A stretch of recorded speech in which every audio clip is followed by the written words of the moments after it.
સુરતના નાસિરનગર જેવો જ બનાવ નાના ચિલોડામાં બન્યો છે। અમદાવાદના નાના ચિલોડામાં ભૂતિયા ડિમોલેશનના સમાચાર સામે આવ્યા। જેડીસી વિસ્તારમાં ખુલ્લા પ્લોટ પરની 3 દુકાનો તોડી પાડવામાં આવી છે। એએમસીના કર્મચારી બનીને આવ્યા હતા ખાનગી સિક્યોરિટી એજન્સીના ગાર્ડ્સ અને સમગ્ર આ ઘટનાથી અમદાવાદ મ્યુનિસિપલ કોર્પોરેશન એકદમ અજાણ છે। ડિમોલેશન માટેના સાધનો પણ એએમસીના ન હોવાની સ્પષ્ટતા સામે આવી છે। રાજપૂત સિક્યોરિટીના બાઉન્સરો ડિમોલેશન દરમિયાન સ્થળ ઉપર હાજર રહ્યા હતા। સમગ્ર મામલે 10 થી વધુ બાઉન્સરોની જોકે અટકાયત કરવામાં આવી છે। ઘટનાને લઈને પોલીસે કાર્યવાહી હાથ ધરી। તો જે પ્રમાણે સુરતમાં નાસિરનગરમાં જે પ્રમાણેની ઘટના બની હતી તેવી જ ઘટના અમદાવાદમાં જોવા મળી છે। નાના ચિલોડામાં બનાવ બન્યો હોવાની માહિતી સામે આવી છે, જ્યાં અમદાવાદના નાના ચિલોડામાં ભૂતિયા ડિમોલેશનના સમાચાર સામે આવ્યા છે। જેડીસી વિસ્તારમાં ખુલ્લા પ્લોટની 3 જેટલી દુકાનો તોડી પાડવામાં આવી છે અને આ સમગ્ર ઘટનાથી એએમસીના કર્મચારીઓ અજાણ છે।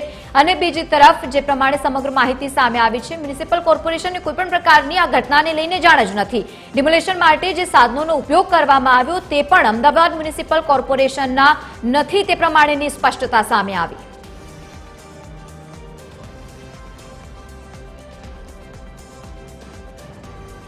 વધુ માહિતી સાથે સંવાદદાતા ધ્વનિ મોદી આપણી સાથે લાઈવ જોડાયા છે। ધ્વનિ, ભૂતિયા ડિમોલેશન અમદાવાદમાં થયું છે, શું માહિતી આવી અને શું સ્પષ્ટતા એએમસી તરફથી કરવામાં આવી છે? જી લવલિંગ, ગઈકાલે જે રીતે અગાઉ સુરતમાં જે નાસિરનગરની ઘટના બની હતી તે જ રીતે અમદાવાદના નાના ચિલોડામાં આવેલી જીઆઈડીસી વિસ્તારમાં આ ઘટના બની છે, જેમાં 3 દુકાનો હતી એક ખાનગી પ્લોટ ઉપર। તેને ડિમોલિશન હેઠળ લેવામાં આવી છે અને જે તમામ 3 દુકાન છે તેને તોડી પાડવામાં આવી હતી।